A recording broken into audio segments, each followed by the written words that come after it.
Alhamdulillahirabbil alamin. Wassalatu wassalamu ala asrofil anbiya wal mursalin Sayyidina wa maulana Muhammadin sallallahu alaihi wasallam wa ala alihi wa sahbihi ajma'in wa tabi'ina lahum bi ihsanin ila yaumiddin. Amma ba'du.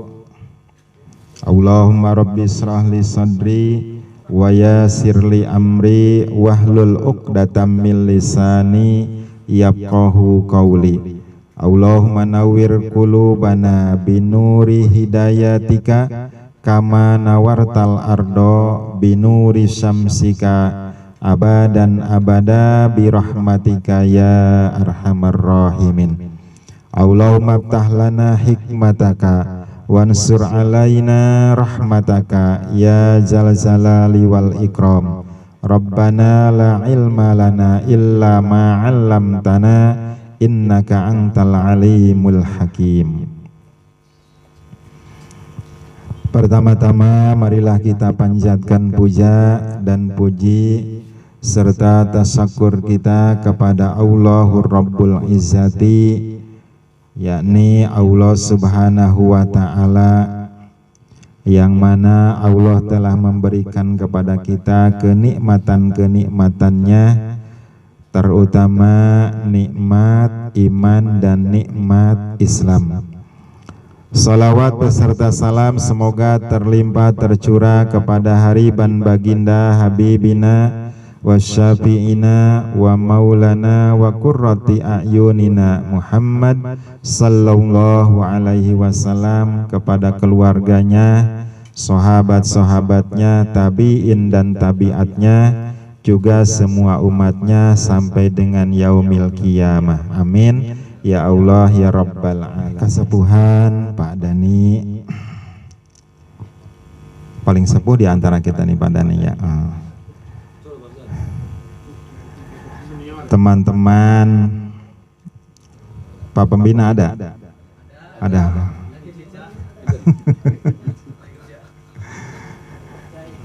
Semuanya yang sangat saya hormati, alhamdulillah Allah Subhanahu wa ta'ala di malam ini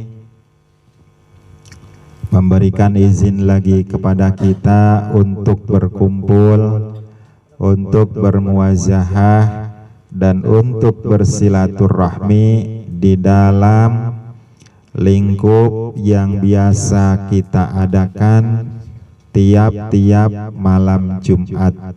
Walaupun 2 malam Jumat ke belakang kita pre dulu, tapi alhamdulillah di malam Jumat sekarang kita bisa melaksanakannya lagi.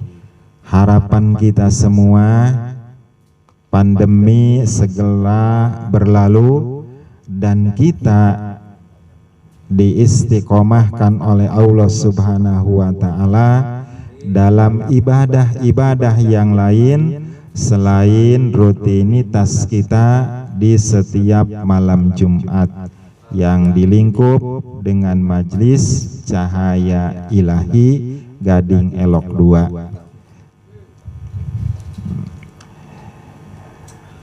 Para teman jamaah rahimakumullah, ketika ada masalah, ketika ada persoalan, maka yang paling pertama kita lihat, yang paling pertama kita hadapi itu dengan menyebut asma-Nya Allah. Karena kalau persoalan atau masalah apapun, kalau kita lupa dengan Allah-Nya, maka kita akan merasa terbebani dengan masalah tersebut, atau akan terbebani dengan persoalan tersebut.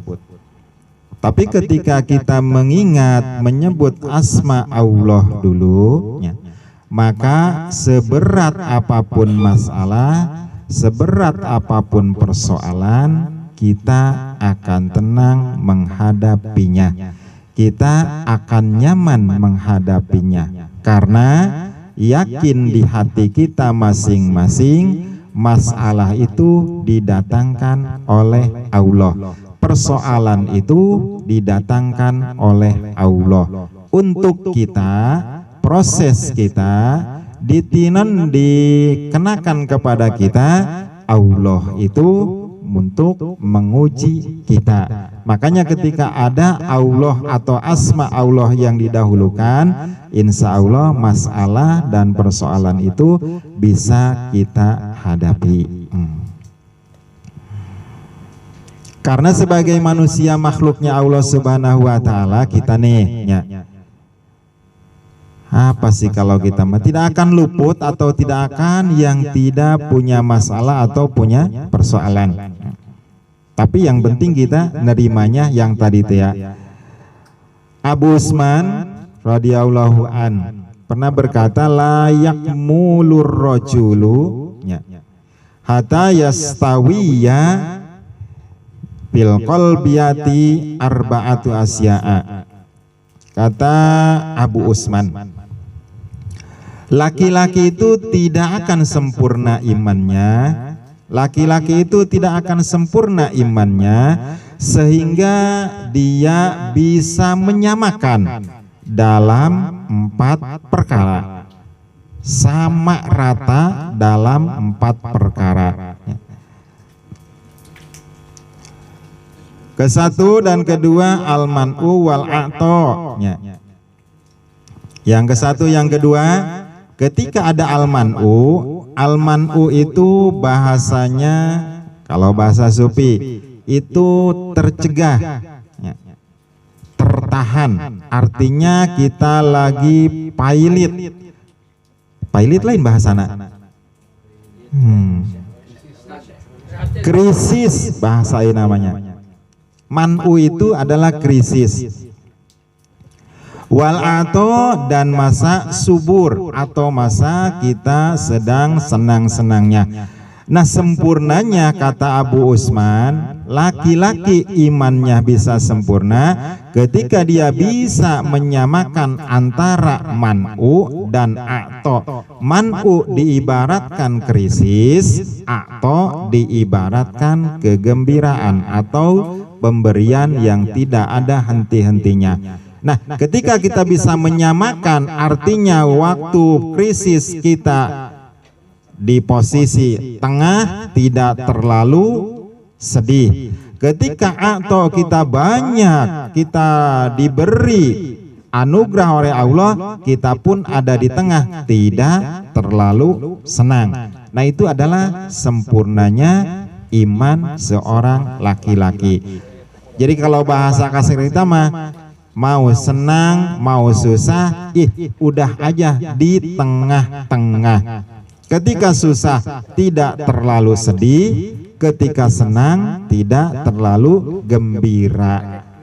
Sesuai dengan hadis Rasulullah sallallahu alaihi wasallam, khairul umur awsatuha. Paling bagusnya perkara itu adalah pertengahannya. Nah, baru kata Abu Usman, pertengahan yang dimaksud al-man'u wal a'to. Menurut Hanan, di dalam dunia tasawuf itu man'u itu adalah tercegah, krisis, serba pailit, serba tertahan, serba pokoknya mah serba kejepit gitu, tapi tidak merasa sedih.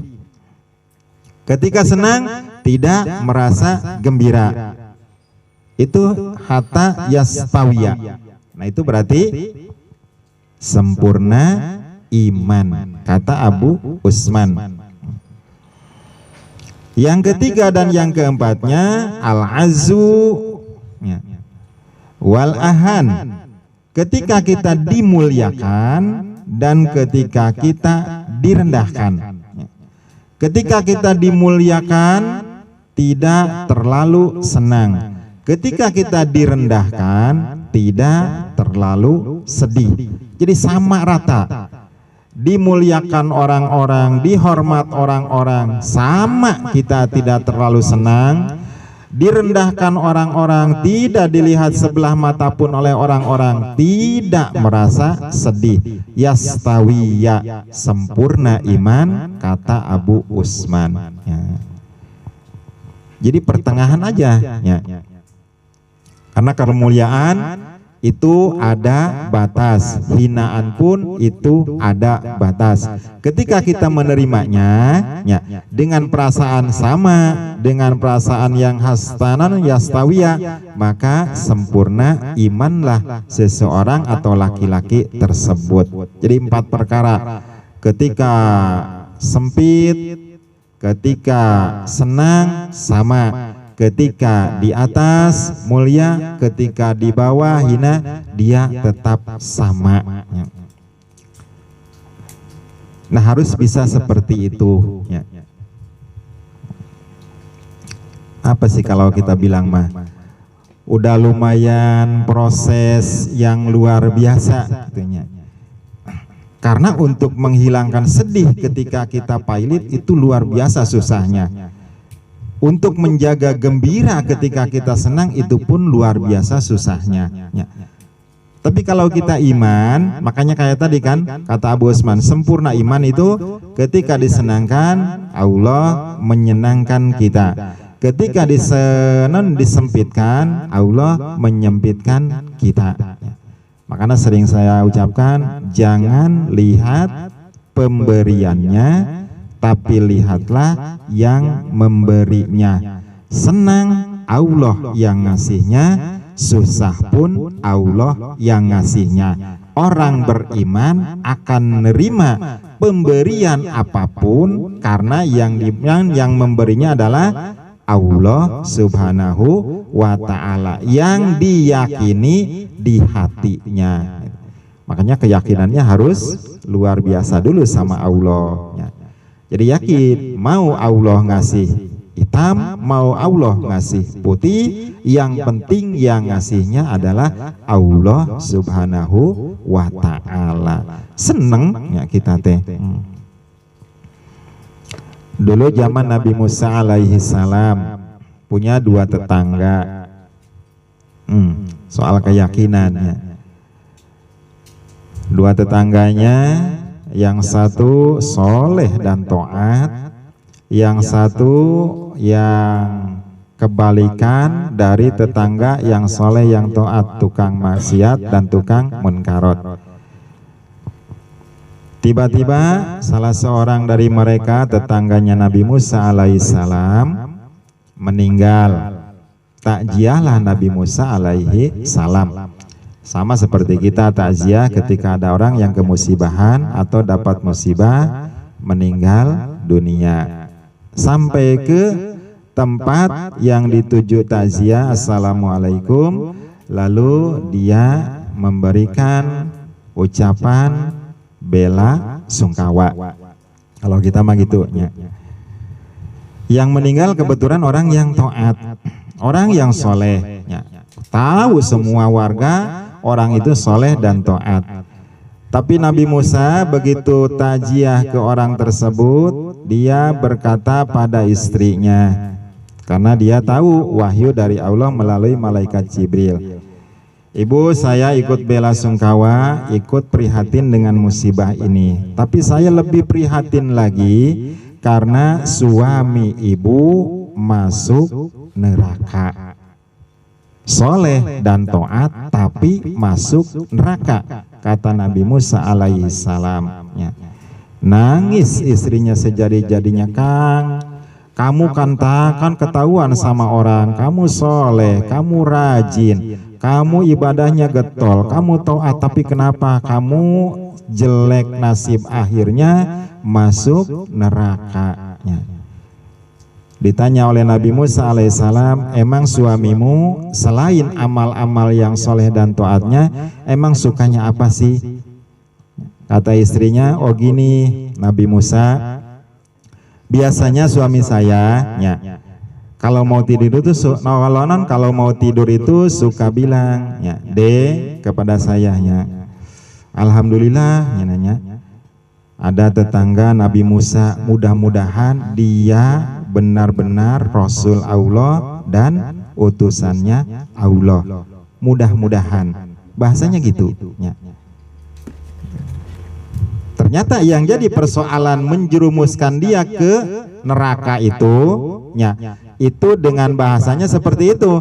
Mudah-mudahan deh jenanya Nabi Musa itu Rasulnya Allah dan utusannya Allah. Jadi dia tidak yakin dengan kerasulan Nabi Musa dan tidak yakin dengan kenabiannya Nabi Musa alaihi salam, sehingga Allah masukkan orang tersebut ke dalam neraka karena kurang yakin, tidak yakin.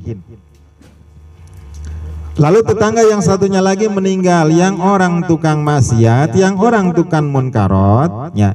Sama Nabi Musa pun takjiah karena sama-sama tetangga. Enggak lihat yang tetangga sebelah soleh, yang enggak lihat tetangga yang sebelah tukang munkarot. Tetap aja ketika dapat musibah, takjiahlah Nabi Musa.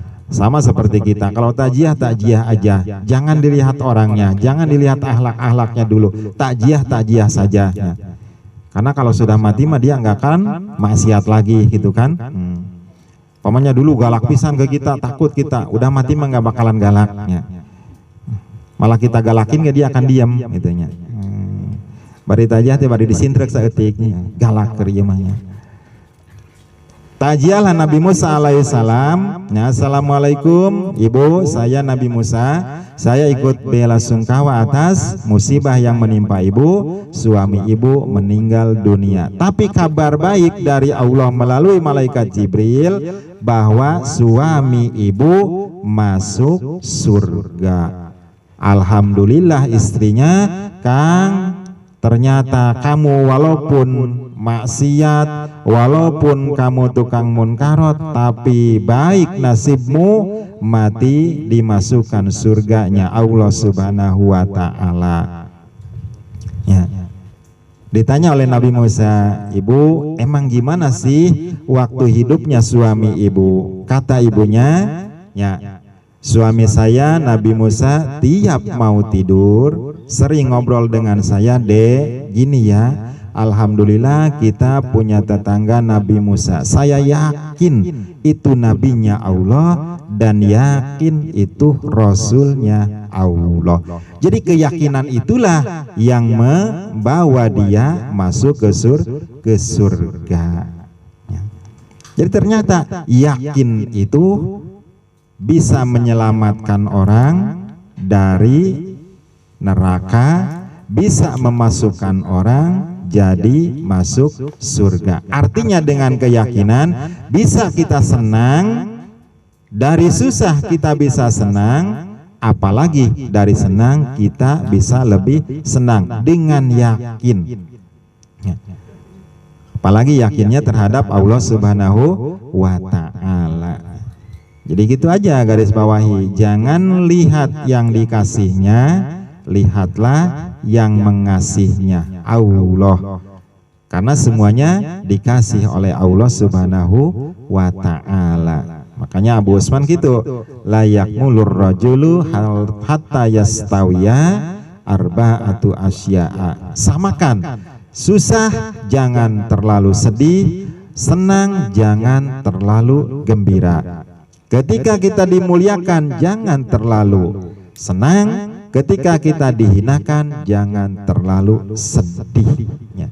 Yang penting kita yakin semuanya dari Allah Subhanahu wa ta'ala. Teman-teman yang saya hormati, kita lanjut kajiannya. Kemalaman nggak jam berapa sih Bang Ibul? Enggak. Jam 8 lewat. Libur 2 minggu isinya. Banyak pertanyaan ini Pak.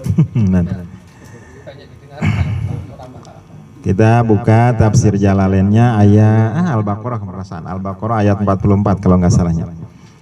A'udzubillahi minasyaitonirrajim. Bismillahirrahmanirrahim.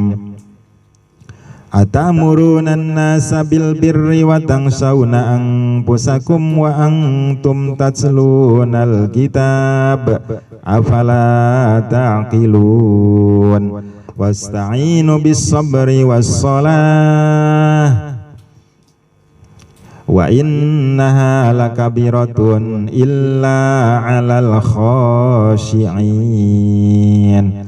Shadaqallahul azim wa wallahu a'lam bimuradih wa bidzalik. Atamurunna nasa bil birri, apakah kamu tidak memerintah sama manusia-manusia untuk berbuat kebaikan? Kamu perintah orang-orang untuk berbuat kebaikan. Watan sauna angpusakum, sedangkan kamu lupa dirimu sendiri, lupa terhadap badanmu sendiri, tidak menjalankan kebaikan tersebut. Wa antum tatlunal kitab, dan kamu semua adalah orang-orang yang pembaca-pembaca yang mengerti tentang kalam-kalam Allah. Afala taqiluna, kenapa kamu tidak bisa berpikir? Ayat ini ya, asbabnya atau diturunkan Allah Subhanahu wa taala pada para pendeta-pendeta orang Yahudi dulu, para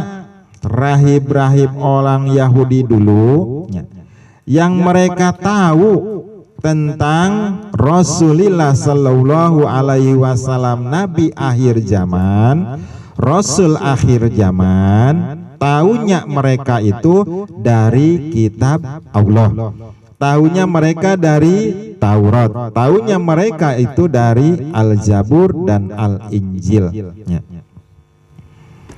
Ketika orang-orang ini di sekeliling mereka masuk Islam, ikut dengan agama Rasulullah Sallallahu Alaihi Wasallam, berbuat amar ma'ruf nahi mungkar beserta Rasulullah Sallallahu Alaihi Wasallam. Rahib-rahib, para pendeta-pendeta itu mereka malah menyuruh, artinya ya silakan sampean ikut dengan agamanya Muhammad, ikut dengan sembah yang disembah oleh Muhammad, dan ikut semua ajaran Muhammad masuk Islam. Atamurunun nasa, merintah mereka semua, nyuruh mereka semua, membiarkan mereka semua untuk semua umat-umatnya ikut dengan Rasulullah Sallallahu Alaihi Wasallam.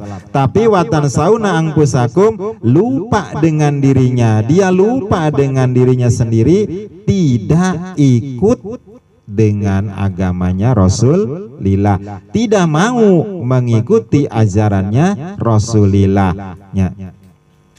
Wa antum tatlunal kitab, sedangkan mereka itu tahu tentang Nabi akhir zaman dengan tanda-tandanya, tentang Rasul akhir zaman dengan tanda-tandanya, tapi para rahib-rahib pendeta-pendeta tersebut tidak ikut, malah membiarkan orang, malah menyuruh orangnya. Makanya kata Allah, afala taqilun, apa kamu nggak punya pikiran?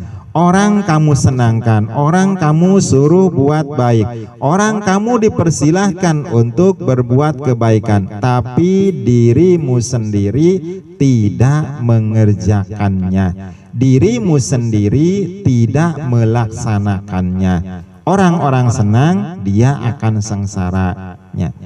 Nah, turunnya ayat ini itu untuk para pendeta-pendeta yang tadi menyuruh, membiarkan orang-orang ikut dengan Rasul, sedangkan dirinya sendiri tidak ikut dengan Rasulullah Sallallahu Alaihi Wasallam. Artinya gini, kalau kita sudah tahu kebaikan, sebelum menyuruh orang, sebelum dilaksanakan orang, kita dulu yang melaksanakan. Jangan hayu-hayu-hayunya. Kalau di bahasa naon, angkutan umum apa namanya? Calo mobil. Ayo, Bandung, Rancaikek. Orang naik semua, berangkat ke Bandung, berangkat ke Rancaikek, nyampe yang gerowok-gerowokan masih di terminal. Nah, kayak gitu. Ya. Ini yang disebutkan dengan ayat tadi, ya. Apa? Atakmurunan nasa. Jadi jangan keliru. Kalau di bahasa atau di dunia tasawuf, orang yang seperti ini disebutnya adalah ajhalun, orang yang lebih bodoh. Ya. Jahiliyah masa kebodohan, jahlun orang bodoh. Kalau ajhalun itu orang lebih bodoh. Jahiliyah memang orangnya bodoh semua, gak tahu apa-apa, wajar. Jahlun orang bodoh, dia kalau ditanya 1 tambah 1 pun gak tahu jumlahnya, bodohnya. Tapi kalau orang sudah tahu, 2 ditambah 2 4, dia bilangnya 10 11, berarti itu namanya ajhalun, lebih bodoh. Nah, sama seperti ayat yang tadi, sudah tahu kebaikan, sudah tahu tanda-tanda Rasulullah, sudah tahu ciri-ciri Rasul akhir zaman, tapi dia tidak ikut, tidak mau, maka yang non seperti itu disebutnya ajhalun, lebih bodoh. Ngaji baik, ibadah baiknya, ayo-ayonya, dianya sendiri tidak ngaji, tidak ibadah, tidak taat, tidak sodako. Udah tahu kan, nilai sodako sudah tahu, nilai ngaji sudah tahu, nilai segala macam sudah tahu, tapi tidak melaksanakan. Nah, itu kayak gitu namanya teh ajhalun, lebih bodoh.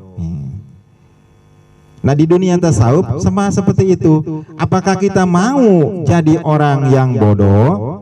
Kayak tadi, berarti kita gak mau karena bakal dibodoh-bodohin batur. Atau yang lebih rendah dari bodoh, yaitu lebih bodoh, sudah tahu tidak melaksanakan. Itu namanya ajhalun, lebih bodoh.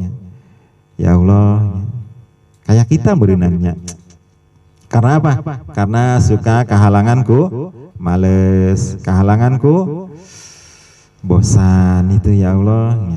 Udah tahu kebaikan itu, udah tahu nilainya, amal soleh itu sudah tahu, tapi kita malah nutup, malah tidak, atau malah diam-diam aja. Nah, itu yang namanya ajhalun. 2 tambah 2 berapa? 20. Padahal mau udah tahu jumlahnya itu 4, tapi bilangnya 20, bilangnya 10, bilangnya 30. Nah, itu namanya ajhalun. Kalau kakek-kakek dulu, kalau orang-orang dulu yang memang gak tahu apa-apa, ditambah gak tahu, dikali gak tahu, memang dia gak tahu, bodoh. Tapi yang lebih parah lagi itu yang tadi, udah tahu tapi tidak tahu, ajhalun. Ya Allah, makanya sering saya ucapkan di akhir Fatihah, istiqomahkan kita di dalam amal soleh, di dalam beribadah. Karena kita tahu amal soleh, kita tahu amal ibadah. Mudah-mudahan dengan istiqomahnya di amal soleh, artinya kita tidak termasuk orang yang ajhalun, orang yang lebih bodoh. Oh, ini amal soleh kita kerjakan, oh ini teh amal ibadah kita kerjakan. Itu namanya istiqomah. Kecil apapun nilai amal soleh kita kerjakan, besar apa lagi ya. Bahkan yang lebih cenderung ikhlasnya besar di perkara yang kecil gitu. Amal soleh yang kecil, amal soleh yang tidak kelihatan orang atau anggap orang itu mati bang amal kecilnya, itu cenderung ikhlasnya besar daripada amal yang besar ya. Amal yang gede kelihatan dan nilainya, itu cenderung ikhlasnya kecil, cenderung gedenya riya atau takabur. Nah, makanya jangan lihat amal soleh sekecil apapun, kita kerjakan istiqomah. Kayak tadi, gak mau kita disebut orang ajhalun, lebih bodoh. Apa? Hatim bin Asom. Cuma gara-gara nahan orang supaya nggak malu, dengan dia berpura-pura tuli. Ada perempuan, ya, itu. Kalau perempuan kan malunya luar biasa. Kalau kentut di banyak orang, atau kentut ada orang. Ya. Nah, kebetulan Hatim Asom mendengar, Hatim bin Asom itu, tapi dia pura-pura tidak mendengar. Ketika ada yang nanya, Hatim Asom itu dia malah celengak-celinguk kayak orang nggak dengar aja. Nah, si perempuan yang tadi kentut udah merah mukanya takut ketahuan teh, dia jadi gembira. Aduh, untung yang tadi di depan saya kentut, ternyata orangnya tidak mendengar. Hatim Al-Asom. Dengan segitu saja Hatim Al-Asom diangkat Allah jadi kekasihnya. Itu kan amal yang kecil, cuma nutupin malunya orang dengan pura-pura tidak mendengar. Jadi ayo kita bekerja keras untuk semua amal-amal yang sudah kita tahu, untuk semua ubudiyah yang sudah kita tahu, jangan dilewatkan, jangan atau tidak mau kita termasuk golongan yang ajhalun atau orang yang lebih bodoh. Kayak tadi, atakmurunan nasa bil biri, nyuruh orang, merintah orang suruh baik, disuruh untuk kebaikan, amal-amal soleh, kita diem, itu yang ajhalun. Makanya ujung-ujungnya Allah, apalah ta'kilun, gak punya pikiran apakah sampean? Apakah kita gak punya pikiran? Orang-orang sudah baik, kita masih di jalan yang kurang baik. Orang-orang sudah hijrah, kita masih tidak hijrah. Orang-orang udah mulai taubat, kita kurang dari taubat. Ayo kita berlomba-lomba, kita untuk apa sih kalau kita mah naik baik dengan, ya udah dengan riadoh aja kalau kita makannya. Dengan riadoh. Kalau riadoh itu artinya sedikit-sedikit ya. Umpamanya kalau biasanya sholat agak cepet, sekarang mah agak kendor. Biasanya Allahu Akbar kabir unggus ngapayat ya. Cepet pisan sholatnya, sekarang mah agak kendor. Menikmati sholat, menikmati bacaan sholat, di riadoh terusnya. Setelah itu dipahami bacaan sholat, biar sholat kita enggak itu namanya di riadoh, sedikit-sedikitnya. Setelah itu dijalankan semua sunnah-sunnahnya, dari yang wudhu yang telah kita pelajari sama-sama, itu di riadoh. Enggak ada wudhu yang cepat, enggak ada wudhu yang harus balapan, sama seperti yang telah kita pelajari ya, dengan ta'awuz, dengan bismillah, apalagi dengan syahadat yang dua ya, terus dengan doa-doanya. Nah itu kan udah luar biasa. Nah maksudnya ngariadoh teh kos gitu, meriadoh diri sendiri ya. Nggak enak diriadoh sama orang lain mah, apalagi di ruqyah, woi banyak jinan bener awak nanya, ngeri. Bukan makhluk kasar lagi nih, makhluk halus sebenarnya. Riadoh tekos itu beda dengan mujahadah. Kalau mujahadah itu total 100%, hijrah ya hijrah, blek, nggak lihat apa-apa, dia terus ibadah, dia terus beramal soleh. Kalau gitu makan kita takutnya mogok di tengah jalan ya. Sehari getol, 2 hari getol, nggak getolnya 2 bulan 3 bulan, kecapean, takutnya gitu. Mujahadah itu takut nggak kuat. Makanya mending riadoh ya step-stepnya, sedikit-sedikit naiknya, sedikit naik, nggak apa-apa. Minggu ini kita baru nyampe sini, minggu depan dinaikkan lagi. Nah maksudnya meriadoh seperti itu. Kapan lagi kesempatan kita dan kapan lagi waktu yang baik buat kita. Mumpung Allah memberi izin kepada kita sehatnya, apalagi cahaya imannya, apalagi kekuatan kita masih ada, jadi digunakan sebaik-baiknya ya. Sama usia kita kan udah masih deket ke hareup, masih jauh ke depan apa deket ke belakang? Kan rata-rata udah deket ke depan. Rasul itu kan cuma 63 tahun, tinggal ngitung kan ya. Kalau yang 40 tahun berarti tinggal 23 lagi. Kan gitu. Kedepannya kan udah habis 40 tahun ya, jadi banyak yang habisnya. Ya Allah, makanya ini kan anugerah Allah itu seperti itu. Kita ditemukan di sini, kita diberi jalan untuk kumpul gini, kita diberi untuk pengetahuan oleh Allah seperti ini. Ini kan jalan kita untuk riadoh diri kita, untuk lebih mendekatkan diri kepada Allah Subhanahu wa Ta'ala. Amin ya Allah ya Rabbal alamin. Allahumma salli wa sallim ala habibina wa syafi'ina wa maulana Muhammad wa sallim wa radiyallahu tabaraka wa ta'ala an kulli ashabi sayyidina rasulillahi ajmain. Amin ya Allah ya Rabbal alamin wa ya mujibas sa'ilin. Bismillahirrahmanirrahim. Alhamdulillahi rabbil alamin. Hamda yuafi ni'amahu wa yukafi umazidah. Ya Rabbana lakal hamdu kama yanbaghi li jalalil karim wa ajimi sultanik.